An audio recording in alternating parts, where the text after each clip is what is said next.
পারো না, হাদিস পড়তে পারো না, আলেমের সঙ্গে ঝগড়া বাঁধালে ইসলামের উপর কি করে চলবে? বলবে কি না হুজুর কে বলেছে, আমাদের সঙ্গেও আলেম আছে। এমন একদল বলে আছে না নাই? কোরআন বলছে আলেমের অনুসরণ করো, আর তারা বলে যে আমাদের সঙ্গে আলেম আছে।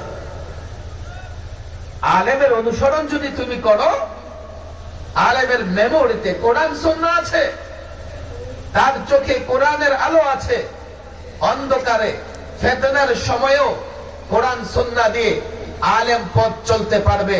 তুমি যদি আলেমের পিছু পিছু চলো, তুমিও সঠিক পথে থাকতে পারবে। আর তোমার চোখে তো জ্ঞানের আলো নাই, কোরআনের আলো নাই, তুমি চলতে থাকলে খাদা খন্দক গাতা গর্ত কত জায়গায় তুমি পড়ে যাবে। তুমিও পড়ে যাবে, যে আলেম তোমার সঙ্গে যাবে সেও গর্তে পড়বে, নিজেকে হেফাজত করতে পারবে না। আমার সঙ্গেও আলেম আছে, এটা কখনোই একটা বুদ্ধিমানের কথা হতে পারে না। আলেমকে দ্বীনি ব্যাপারে তোমাকে অনুসরণ করতে হবে। আমি দাওয়াত ও তাবলীগের নিসবতে ওই ভাইদের বলি, প্রায় বলি, আলেমের সঙ্গে বিরোধ করবার কোনো দরকার নাই।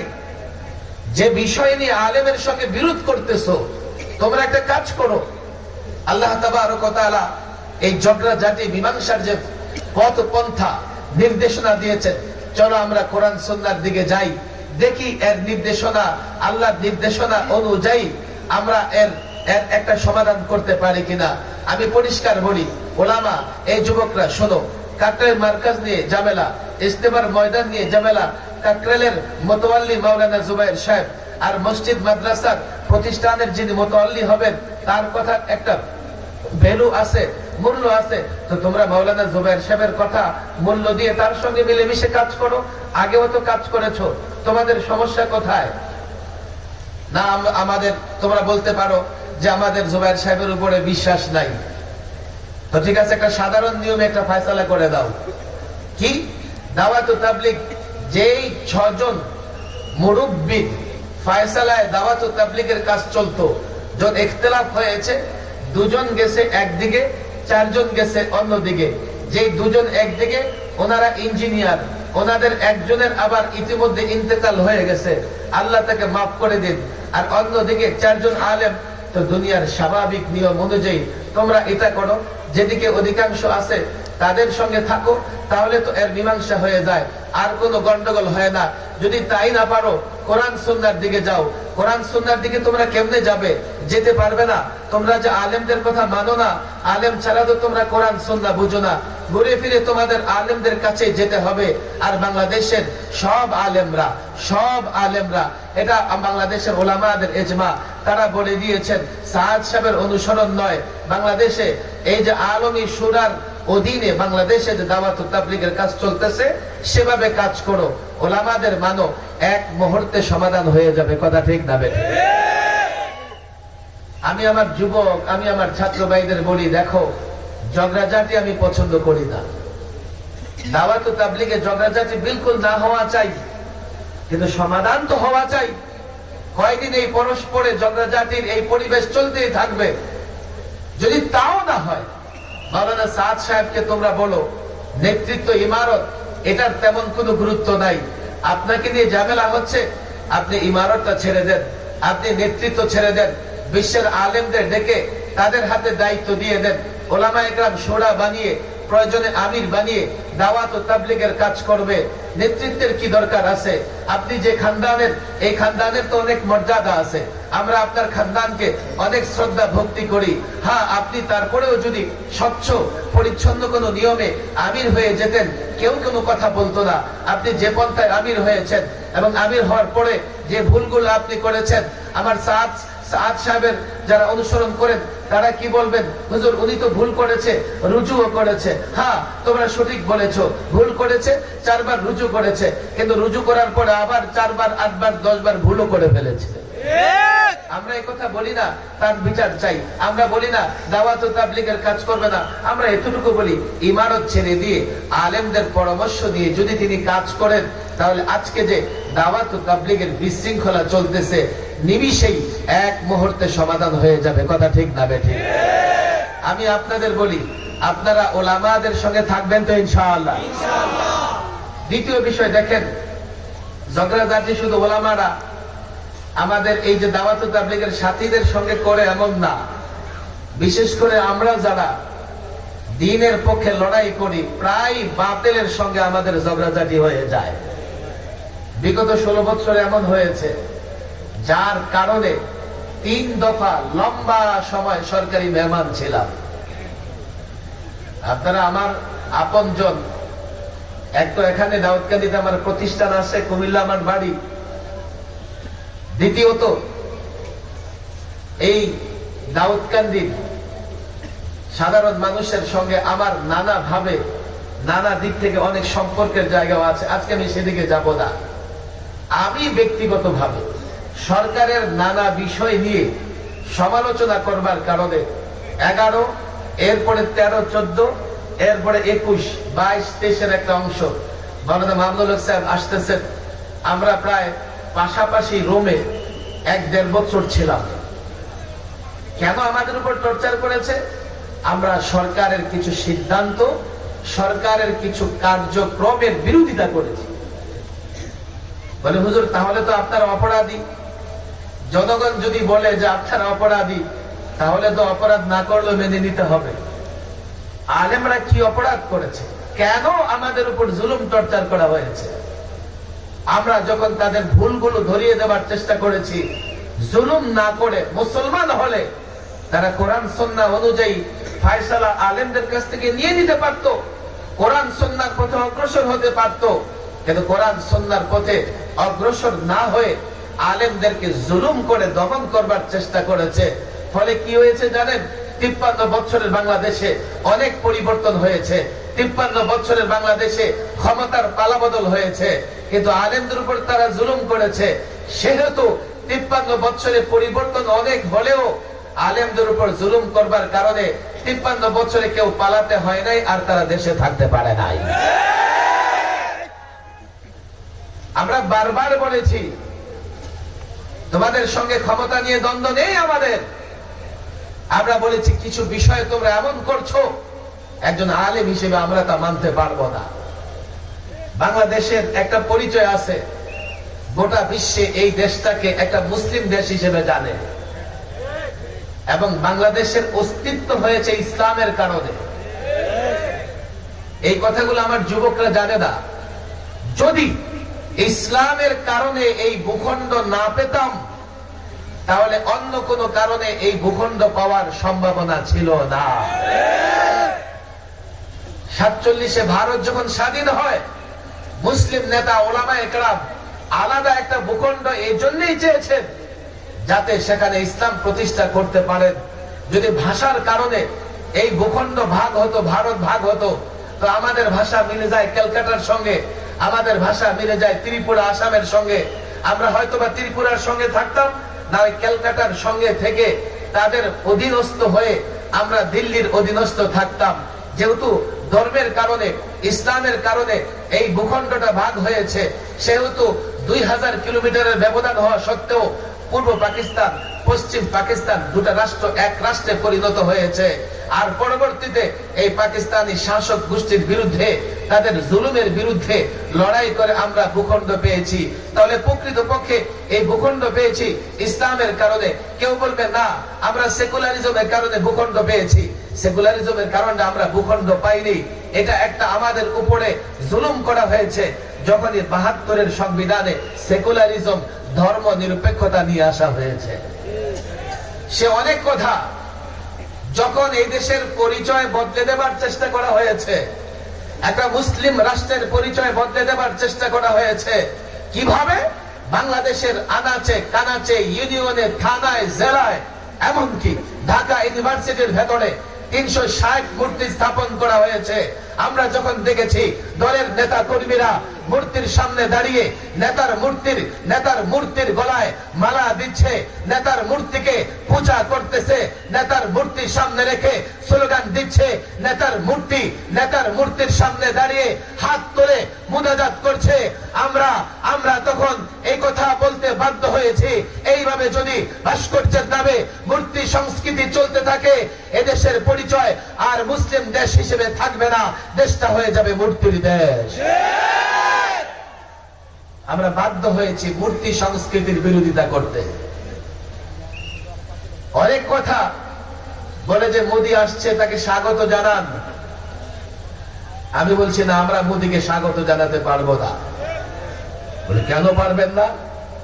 বলেছি এই জন্যই পারবো না, আমরা যখনই তার চেহারার দিকে তাকাই তখন দেখি তার হাতে আর দাঁতে গুজরাটের নিরীহ মুসলমানদের রক্ত লেগে আছে। আরে ভাই, তোমরা এতটুকু বুঝো না? সে একটা সাম্প্রদায়িক, সে একটা উগ্র, হিন্দুত্ববাদ প্রতিষ্ঠা করতে চায়। 400 বছরের বাবরি মসজিদকে শহীদ করে দিয়ে রাম মন্দির বানিয়েছে। ভারতে প্রকাশ্যে নামাজ নিষিদ্ধ, মসজিদে আযান নিষিদ্ধ। আমরা দেখেছি উগ্র হিন্দুত্ববাদীরা মসজিদের মিনারায় চড়ে গেরুয়া পতাকা টানিয়ে একটা মসজিদের অবমাননা করেছে। মুসলিম নারী ফ্রিজে গরুর গোশত রাখবার কারণে ধর্ষণের শিকার হয়েছে। গরু বিক্রি করতে যাবে বয়োবৃদ্ধ ব্যক্তিকে পিটিয়ে হত্যা করা হয়েছে। এক মুসলমানকে ধরে ধরে জয় শ্রীরাম স্লোগান দিতে বাধ্য করা হয়েছে। যার শাসন আমলে এই কাজগুলো হয়েছে, এমন একটা উগ্র সাম্প্রদায়িক সন্ত্রাসী জঙ্গিকে বাংলাদেশের শান্তিকামী জনতা স্বাগত জানাতে পারে না।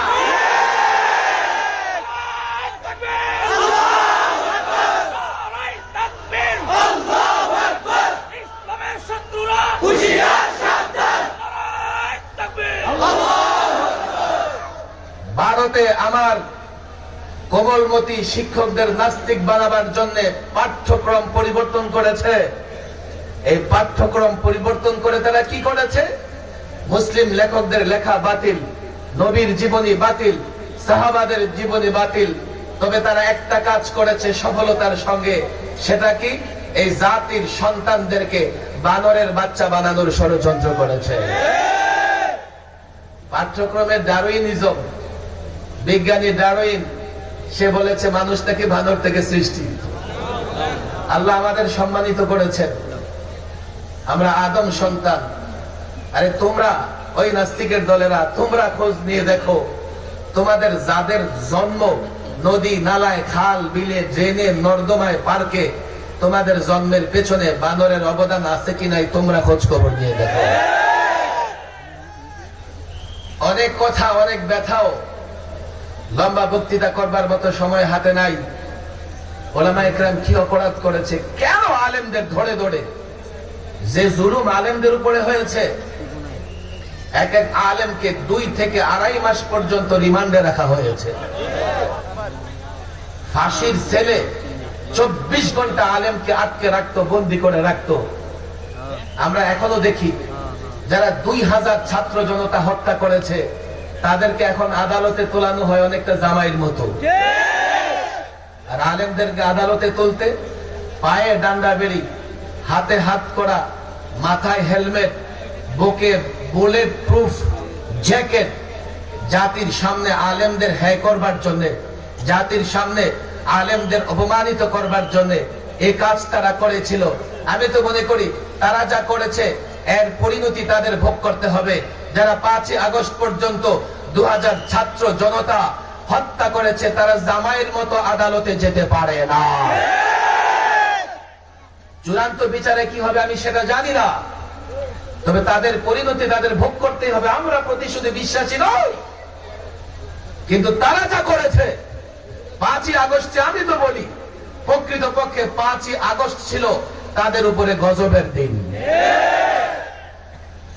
ছাত্র আন্দোলন সংগ্রাম করেছে, রক্ত দিয়েছে, সেই দিনটা ছিল গজবের দিন। তারা যা করেছে গত 16 বছরে এর প্রত্যেকটার হিসাব দুনিয়াতেও দেওয়া লাগবে, আল্লাহর কাছেও দেওয়া লাগবে। কি অপরাধ ছিল আলেমদের? এক এক আলেমের পরিবারের উপরে টর্চার করা হয়েছে। আজকে দেখবেন তাদের চেহারা দেখলে মনে হয় যে মাসুম, কিচ্ছু বুঝে না ওনারা। আমি তো বলি, তারা যা করেছেন বিচার করা লাগবে। তাদের উপর দয়া দেখানো কিংবা সহনশীল হওয়ার কোন বিষয় এই জাতি মানবে না। অনেক কথা, অনেক ব্যথারে ভাই। এই জাতির যুবকদেরকে সমকামী বানানোর জন্য সর্বশেষ তারা ট্রান্সজেন্ডার নিয়ে আসলো। নারী নাকি মনে করলেই পুরুষ, আবার পুরুষ মনে মনে ভাবলেই নারী। আরে নারী পুরুষের সম্পর্ক মনের সঙ্গে না জন্মের সঙ্গে? ট্রান্সজেন্ডার ইস্যু বৈধতা দিয়ে প্রকৃত পক্ষে তারা এই যুব সমাজকে সমকামিতার দিকে ধাবিত করবার চেষ্টা করেছে, সমকামিতাকে প্রমোট করবার চেষ্টা করেছে। এ মুসলমান যুবক, আমি তোমাদের বলি, আলেমরা বিরোধিতা করেছে, আলেমরা দ্বীনের জায়গা থেকে, ইসলামের জায়গা থেকে বিরোধিতা করেছে। তুমি রাজনৈতিক দল করো, নেতা তোমার পছন্দ, দল তোমার পছন্দ, তোমার কর্তব্য কি ছিল? তোমার কর্তব্য, দায়িত্ব ছিল আলেম ভুল বলেছে না সঠিক বলেছে, যাও কোরআন সুন্নাহর দিকে যাও, সেটা যাচাই করো। যাচাই না করে আলেমের পায়ে ডান্ডা বেরি, হাত করা, বুলেট প্রুফ জামা আর হেলমেট পরিয়ে জাতির সামনে হ্যাঁ প্রতিপন্ন করেছো। আলেমরা হ্যাঁ প্রতিপন্ন হয় নাই। আলেমরা যখন এই বুলেট প্রুফ জ্যাকেট পরে, হেলমেট পরে আদালতে গিয়েছে, আমি দেখেছি আইনজীবী পর্যন্ত চোখের পানি ছেড়েছে। আর তোমরা যখন আদালতে যাও, তোমাদেরকে পচা ডিম নিক্ষেপ করা হয়। আলেমদেরকে জাতির সামনে হ্যাঁ প্রতিপন্ন করতে পারোনি, জাতি বুঝেছে। পশ্চিমাদের খুশি করবার জন্য এগুলো করেছো, ভারতকে খুশি করবার জন্য করেছো। আল্লাহর কসম, আল্লাহর গজব যখন এসেছে, ভারত, চীন, রাশিয়া কেউ তোমাদের ঠিকা দিয়ে রাখতে পারে না।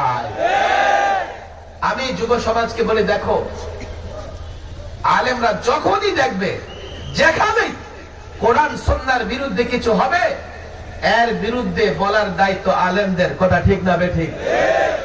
এই প্রজন্মের আলেমরা বলছে, অতীতের আমাদের আকাবের আসলাফরা বলেছে, ভবিষ্যৎ প্রজন্ম যারা আলেম হবে, যারা কোরআন সুন্নাহ জানবে, তাদের দায়িত্ব হচ্ছে জাতির ঈমান আমল হেফাজত করবার জন্য সব সময় কোরআন সুন্নাহর পক্ষে অবস্থান নেবে। আমি দাউদকান্দির যুবকদের বলি, এই লড়াই শেষ নয়, কিয়ামত পর্যন্ত ইসলাম প্রতিষ্ঠার লড়াই চালিয়ে যেতে হবে। কিয়ামত পর্যন্ত বাতিল, নাস্তিক, মুরতাদ, বেঈমান, ইহুদি, নাসারা, ষড়যন্ত্রকারীরা যখনই ইসলাম ধ্বংসের পায়তারা করবে, তখনই তার বিরুদ্ধে বলতে হবে। আমি তোমাদের হাতে পায়ে ধরে বলি, অতীত থেকে শিক্ষা নাও। কাল যদি আলেম তোমার দলের বিরুদ্ধে কথা বলে, আল্লাহর কসম, তোমার দলের বিরুদ্ধে বলেছে বলে আলেমের বিরোধিতা করতে পারবে না। তোমার নেতার বিরুদ্ধে বলে, তোমার নেতার বিরুদ্ধে বলেছে বলে আলেমের বিরোধিতা করতে পারবে না। কিয়ামত পর্যন্ত যদি মনে করো সফলতা লাভ করবে, রাস্তা একটাই, ঝগড়া হচ্ছে আলেমের সঙ্গে হোক, শাসকের সঙ্গে হোক, কোরআন সুন্নাহর দিকে যাও। তুমি যদি মুমিন হও, তোমাকে কোরআন সুন্নাহর দিকে যেতেই হবে। আমি দাউদকান্দির যুবকদের বলি, দাউদকান্দির মুসলমানদের বলি, হতে পারে দেখো, আমরা কারো কাছে ঈমান বিক্রি করিনি, আমরা কারো কাছে বিশ্বাস বন্ধক রাখি নাই। অতীতে যে বা যারা ইসলামের বিরোধিতা করেছে, যার দ্বারা ইসলামের ক্ষতি হয়েছে, আমরা তার বিরোধিতা করেছি, বর্তমানে করছি। ভবিষ্যতেও যদি তোমার দল, তোমার নেতা, তোমার আত্মীয় স্বজন যে কেউ ইসলামের বিরুদ্ধে অবস্থান নেয়, আল্লাহর কসম, তাকেও ছেড়ে কথা বলবো না। তোমার কাছে আমার আবেদন, তোমার কাছে আমার নিবেদন, যদি আলেম ওলামা, যদি ইসলামী পণ্ডিতরা, মাদারিসে কওমিয়া, উলামায়ে দেওবন্দ তোমার ঈমান হেফাজত করবার জন্য, তোমার আমল হেফাজত করবার জন্য যে কারো বিরোধিতা করে, কোরআন সুন্নাহর বিধিবিধান উপস্থাপন করে, আলেমদের সঙ্গে থাকবে না, বিরোধিতা করবে। হাত তুলে পাক্কা ওয়াদা করো, থাকবে তো ইনশাআল্লাহ? হাত তুলে পাক্কা ওয়াদা করো, আলেমদের সঙ্গে থাকবে তো ইনশাআল্লাহ? আলেমদের সঙ্গে থাকবো তো ইনশাআল্লাহ? এই দাউদকান্দির যুবকেরা পাক্কা ওয়াদা করো, আলেমদের সঙ্গে থাকবো তো ইনশাআল্লাহ? পাক্কা ওয়াদা করো, আলেমদের সঙ্গে থাকবো তো ইনশাআল্লাহ? হাত নামাও। প্রশ্ন আসতে পারে, হুজুর অমুক আলেম এই সমস্যা, ওই সমস্যা। ব্যক্তিগতভাবে কোনো আলেম যদি সমস্যা হয়, আমি বলি না তুমি তার অনুসরণ করো, তবে জামাতে ওলামা কখনোই, পুরো আলেম সমাজ কখনোই একসঙ্গে পথভ্রষ্ট হবে না। কেন জানো? নবী চলে গেছেন, এখন নায়েবে নবী ওলামায়ে কেরাম দ্বীনের হেফাজত করবেন কিয়ামত পর্যন্ত। ওলামায়ে কেরাম, জামাতে ওলামা দ্বীনের হেফাজতে সিরাতে মুস্তাকিমে থাকবেন। তোমাদের এই চিন্তা করবার দরকার নাই। আর তোমরা তোমাদের নেতাদের পছন্দ করো, করো না। তোমরা তোমাদের নেতাদের পছন্দ করবে, দেখবে তোমাদের পরিণতি কি হয়। পরিণতি কি হয়? নেতা তো নোট দেয়, আপনারা তো আর নোট দেন না। আপনারা তো নোট নেন, আর নেতা কি করে? আমি যুবকদের বলি, দেখো গত 16 বছরে বাংলাদেশের 11 লক্ষ কোটি টাকা পাচার হয়েছে। আর যে ঋণ এখন বাংলাদেশের উপরে আছে, মাথার উপরে 18,35,000 কোটি টাকা। এই যে টাকা পাচার হয়েছে, এই টাকা আপনাদের আমাদের সবার, কথা ঠিক না বেঠিক? যুবকরা বলবে, হুজুর এই টাকা আমরা কোত্থেকে দেই? আরে তুমি যে মোবাইলে হাই হ্যালো করো, তুমি জানো না?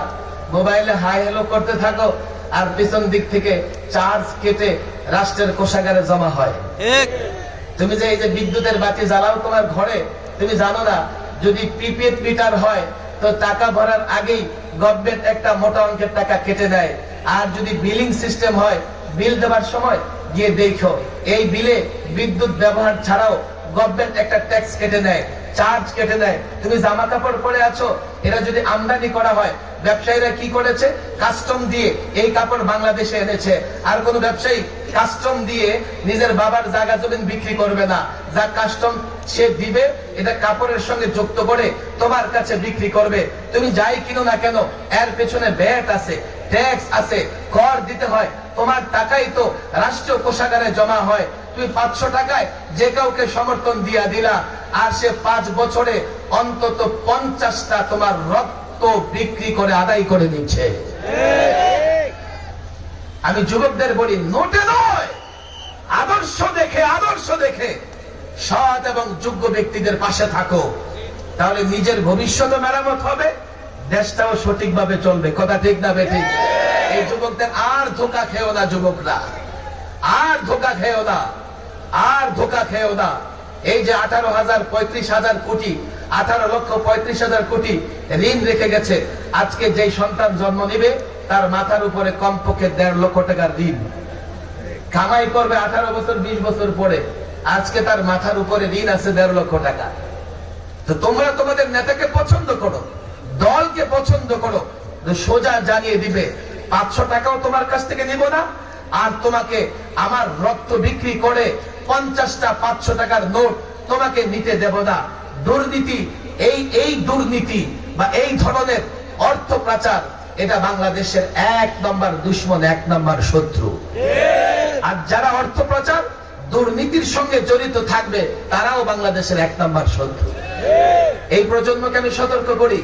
আর ফাইনালি আমার কথা আমি আবারও বলে যাই, হতে পারে ভাই শাসক গোষ্ঠীর সঙ্গে ওলামাদের ঝগড়া হতে পারে, কারণ আলেম যখন কথা বলবে সেইটা দেখে না এই কথা কার বিরুদ্ধে যাবে। আলেম যখন কথা বলবে সে এটা দেখে তার কথা কোরআন সুন্নাহ অনুযায়ী হয়েছে কিনা।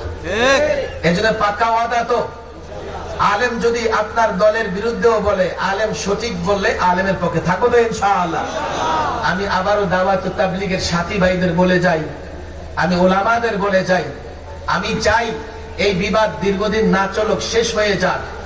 এই জন্য আমি যারা ওলামাদের সঙ্গে আছেন তাদের প্রায় বলি, আমার সাদ সাহেবের, মাওলানা সাদ সাহেবের অনুসারী যারা, তাদেরকে বেশি বেশি দাওয়াত দেন, তাদেরকে বুঝাবার চেষ্টা করেন। তারা একটা ষড়যন্ত্রের শিকার, তারা একটা ভুল বোঝাবুঝির শিকার। তাহলে আগামীতে দাওয়াত তাবলীগের কাজ বাংলাদেশে একসঙ্গে চলবে। এই কথাগুলো আমি এই জন্যই বলি, এই যে দারুস সুন্নাহ মাদ্রাসা, যেখানে দাওয়াত তাবলীগের মার্কাজ, এখানে ওলামায়ে কেরামও যান, মাওলানা সাদ সাহেবের অনুসারীরাও যান। আমি ওলামায়ে কেরামের কাছে অনুরোধ করব, তারা যাবে, অসুবিধা নাই, তবে তাদেরকে এটা বোঝানো উচিত। দেখো, সারা বাংলাদেশের আলেমদের অবজ্ঞা করে, অবহেলা করে দিল্লির এক আলেমের পিছনে তোমরা ছুটতে পারো না। আল্লাহ তাবারক ওয়া তাআলা এই নলচক মাদ্রাসাকে দ্বীনের জন্য কবুল আর মঞ্জুর করে নেন। অনেক বুজুর্গ আলেম স্টেজে বসা আছেন, মাওলানা মামুনুল হক সাহেব চলে এসেছেন। আমি সংক্ষিপ্ত কথা বললাম, আসতে একটু বিলম্ব হয়ে গেছে, আমি মাযরাত পেশ করতেছি। আর যেহেতু এখানে অনেক প্রোগ্রামে আসি, ইনশাআল্লাহ দেখা হবে, লম্বা কথাও হবে। এক ধরনের আমি মেজবান বটে, মেহমান নই, যদিও আপনাদের সঙ্গে দেখা খুব কম হয়, কিন্তু কুমিল্লা আমার বাড়ি হবার কারণে, দাউদকান্দি আমার প্রতিষ্ঠা থাকবার কারণে, আর হোমনা, কুমিল্লার হোমনা বলতে হবে। হ্যাঁ, বলতেছে কুমিল্লা হলে একটু দূরে হয়ে যায়, কিন্তু আমি তো আপনাদের মহব্বত করি, আপনারা কি আমাকে মহব্বত করবেন ইনশাআল্লাহ?